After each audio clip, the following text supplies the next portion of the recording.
ये राजा किरण के जो सर है वहाँ पर दफन है, जहाँ पर हम लोग जूते चप्पल उतारा करते हैं। शुक्रिया भाई। हेलो दोस्तों, कैसे हैं आप सब? आई होप के अच्छे होंगे। तो दोस्तों फिर से स्वागत है आपका एक और वीडियो में। दोस्तों आज हम आपको लेकर आए कलियर शरीफ की सरजमी साबिर पाक के रोज़ा मुबारक का दीदार कराने। दोस्तों आज के वीडियो में हम आपको दिखाने वाले हैं कि जिन लोगों पर भूत प्रेत जिन्नातों का साया हो जाया करता है, उन लोगों को भूत प्रेत से किस तरीके से छुटकारा मिला करता है। दोस्तों किस तरीके से भूत प्रेत साबिर पाक की बारगाह में आकर पनाह मांगा करते हैं। लेकिन उससे पहले हम आपको दिखाते हैं कुछ ऐसी चीज़ें और ऐसी बातें बताते हैं जिनको शायद आप नहीं जानते होंगे। दोस्तों ये वही पेड़ है गूलर का जिसकी साख पकड़कर साबिर पाक 12 साल तक खड़े रहे थे।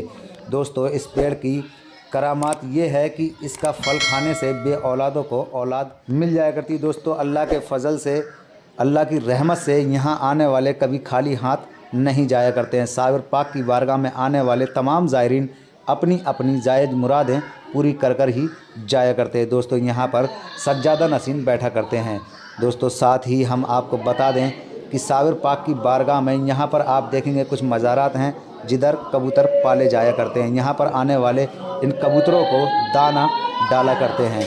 दोस्तों हम आपको बता दें कि साबिर पाक की बारगाह में दूर दूर से जायरीन आया करते हैं और बड़ी से बड़ी परेशानियों से निजात पाकर जाया करते हैं। ये वो दर है जहाँ से आज तक कोई खाली नहीं गया। दोस्तों यहाँ पर आने के बाद में हर वो शख्स जो अपने आप को अकेला और परेशान महसूस करता है, उसकी परेशानियाँ और अकेलापन अल्लाह के करम से दूर हो जाया करता है और बड़ी से बड़ी परेशानी साबिर पाक के रोज़ा मुबारक का दीदार करने से टल जाया करती है।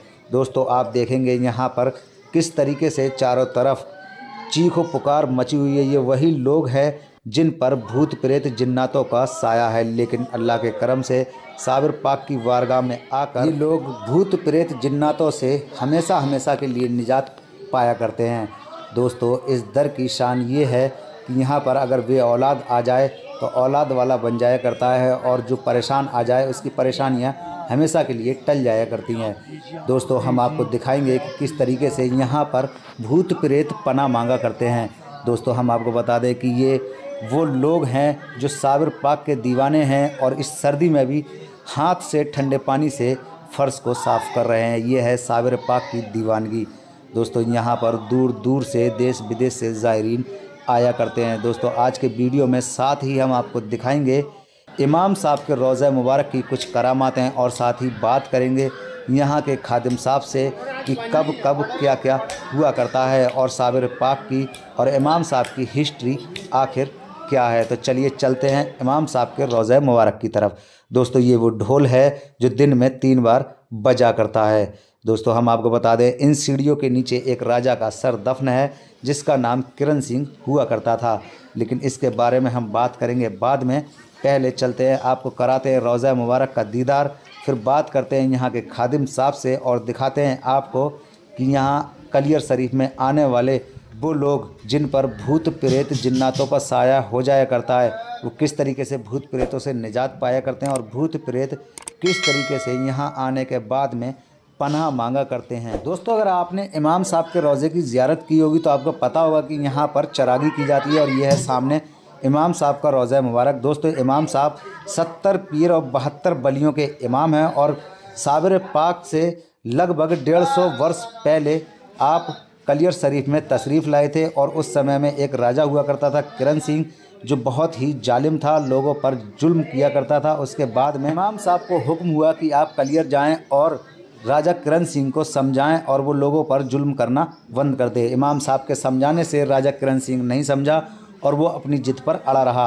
आखिरकार जंग का ऐलान हुआ और इमाम साहब अपनी सेना लेकर राजा किरण सिंह से जंग करने के लिए मैदान में पहुंच जाते हैं। उधर राजा किरण सिंह की फ़ौज भी मैदान में जंग के लिए तैयार थी।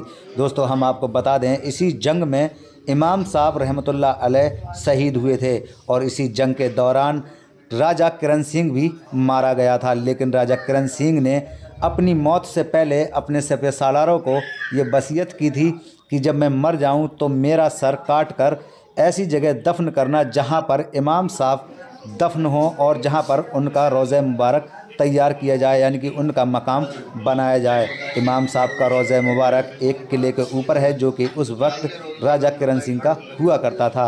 दोस्तों हम आपको बता दें, राजा किरण सिंह का कहना था कि जब मैं मर जाऊं तो मेरा सर काट कर इमाम साहब के कदमों के नीचे दफन कर देना, जहां पर आने वाले जायरीन मेरे ऊपर जूता चप्पल उतारा करेंगे ताकि मैं अपने पापों का प्रायश्चित कर सकूं, क्योंकि इमाम साहब ने उसको बहुत समझाया था लेकिन वो नहीं समझ पाया था। तो चलिए हम आपको लेकर चलते हैं अब रोज़ा मुबारक के अंदर और कराते हैं आपको इमाम साहब के रोज़ा मुबारक का दीदार। दोस्तों जैसा कि आप देखेंगे इमाम साहब के रोज़ा मुबारक के अंदर जब भी आप एंटर करेंगे तो आपको 2 रोज़ा मुबारक नज़र आएंगे। लेफ़्ट हैंड पे यानी कि उल्टे हाथ पे जो रोज़ा मुबारक है वो इमाम साहब का है और सीधे हाथ पे जो रोज़ा मुबारक है वो इमाम साहब की बहन का है। दोस्तों ये बात बहुत ही कम लोग जाना करते हैं। अब दोस्तों हम आपको बता दें कि यहाँ की करामातें ये हैं, जब इमाम साहब ने गुस्से में तहस में आकर जलाल में आकर इस किले की तरफ देखा था तब ये किला ज़मीन में धंस गया था। उसी किले के ऊपर आज इमाम साहब रहमतुल्लाह अलैह का रोज़ा मुबारक है। चलिए बात करते हैं यहाँ के खादिम साहब से, उसके बाद आगे आपको दिखाते हैं यहाँ का खूबसूरत नज़ारा। अस्सलाम वालेकुम हजरत, कुछ दरगाह के बारे में जानकारी मिल जाएगी? जी मिल जाएगी। बताइए सर, क्या करामातें हैं हजरत की और कहाँ से हैं?